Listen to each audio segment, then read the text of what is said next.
Drinking and Driving Laws. Driving while under the influence of alcohol, Part 2. The level of alcohol in the blood, BAC. We'll talk about blood alcohol content, BAC, what it implies, and how it relates to how much you've consumed, to kick off our DUI program. The majority of drivers are able to recall that the legal BAC limit is 0.08% at a moment's notice. However, you're likely to get a range of radically inaccurate answers if you ask them what it translates to in terms of the number of drinks or ounces of alcohol ingested. If you have drunk any alcohol, a number of things will contribute to your blood alcohol content. These consist of 1. What brand of alcohol you consumed. 2. How soon you consumed it. Whether you have anything in your system that could slow down how quickly you absorb alcohol, carbonated drinks, food, other drugs. Your genetic makeup, age, gender, weight, and ability to consume alcohol.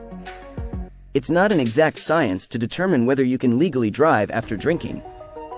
It is understandable why so many drivers make mistakes. A preliminary estimate of your BAC can be formed, nevertheless, using formulas based on when you drank, how much you drank, how much you weighed, and your gender.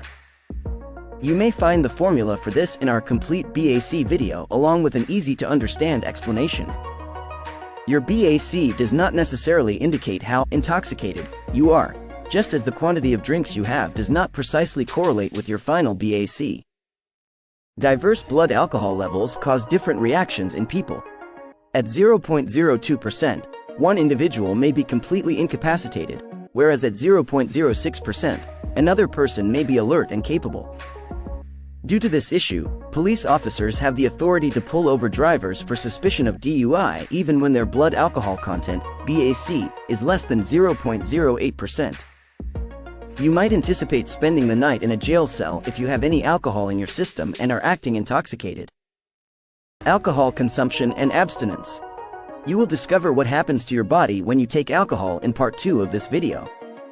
This will consist of 1. The process by which alcohol enters the blood. 2. How the body gets rid of alcohol. As soon as alcohol enters the bloodstream through the brain, it starts to have the symptoms of alcohol intoxication. As some alcohol is taken straight into the blood via the mouth and upper digestive tract, this occurs sooner than you might believe. The average rate at which people flush alcohol from their systems is 0.015% per hour, though this varies slightly depending on metabolic rate. Accordingly, it will typically take an individual with a BAC of 0.08% 5.3 hours to become entirely sober after stopping drinking. Drinking alcohol and sensory impairment.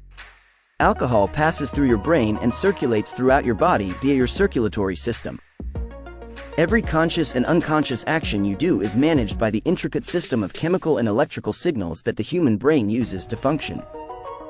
Alcohol disrupts the delicate chemical balance in the brain since it is a substance in and of itself. This results in altered moods, a decline in cognitive function, the capacity to reason clearly and make decisions, vision problems, and poor motor skills. These effects will be more severe the more alcohol your brain processes. Drinking alcohol non-stop will eventually kill you by interfering with your brain's ability to control your breathing and heartbeat. One of the first effects of intoxication to manifest is sensory impairment. Even a small amount of alcohol consumption can cause a fatal car accident since impaired mental and physical abilities enhance the likelihood of a fatal mistake. If your perception is compromised. 1. When you scan the road from a distance, objects could appear blurry. 2. You can miss close imminent dangers on the road. 3. You can overestimate the amount of room around your car. 4. You might not see other drivers coming from the side. 5. You might read pavement markings, signals, and road signs incorrectly. It's crucial to realize that any sensory impairment raises danger. You might not be aware that you are intoxicated, but as soon as you take your first drink, your chances of missing important roadside information and being in a fatal collision increase. Physical impairment and alcohol use. No area of your body is secure once alcohol has entered your system. It's critical to keep in mind that alcohol is poison. Your entire body will be compromised to some degree, albeit some organs, tissues, and bodily processes will be more severely impacted than others. Alcohol impairs your body's capacity to manage and coordinate itself, as well as your heart rate, blood pressure, respiration, digestion, and kidney function.